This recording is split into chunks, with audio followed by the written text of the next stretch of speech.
Okay, we're looking at two knives. They're brand new from Camillus. I don't believe they're available yet.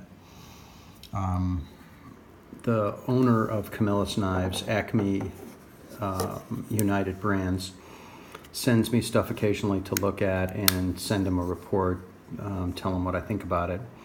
More as a consumer, I'm not anybody's knife expert. This time they sent two knives from Camillus.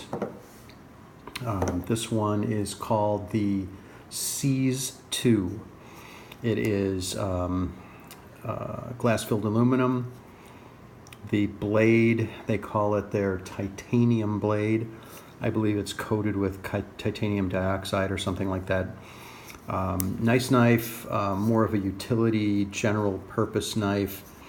The flipper does not really whip the blade open as such. I mean, if you flick your wrist a little bit, it pops open. I think of it more as a way to get the thing started. This would have been a great thing when I was a carpenter to carry with me on a daily basis to open up packages and to tear the bands off of bunks of plywood, things like that. A general purpose use knife, a little harder use. The clip is meant for one side only. The knife rides a little bit higher, so it's easier to get out of your pocket.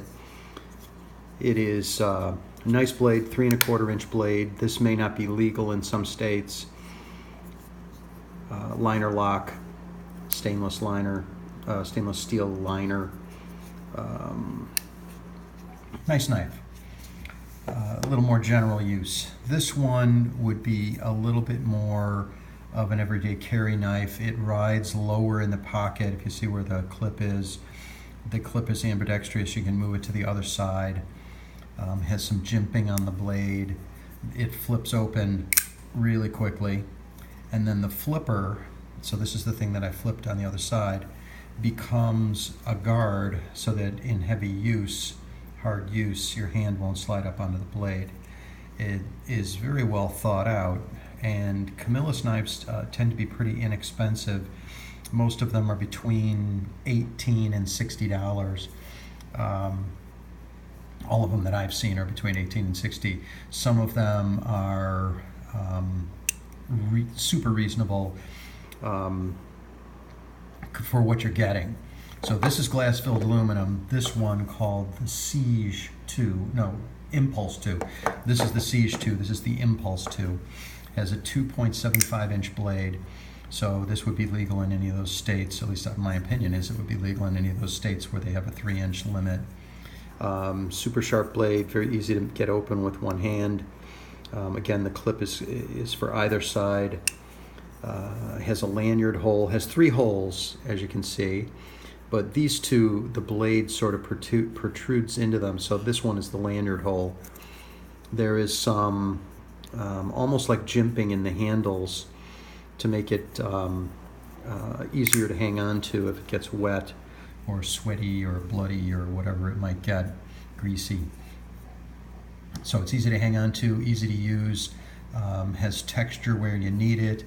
These are G10 scales, so a little bit more warm feeling than the glass-filled aluminum, or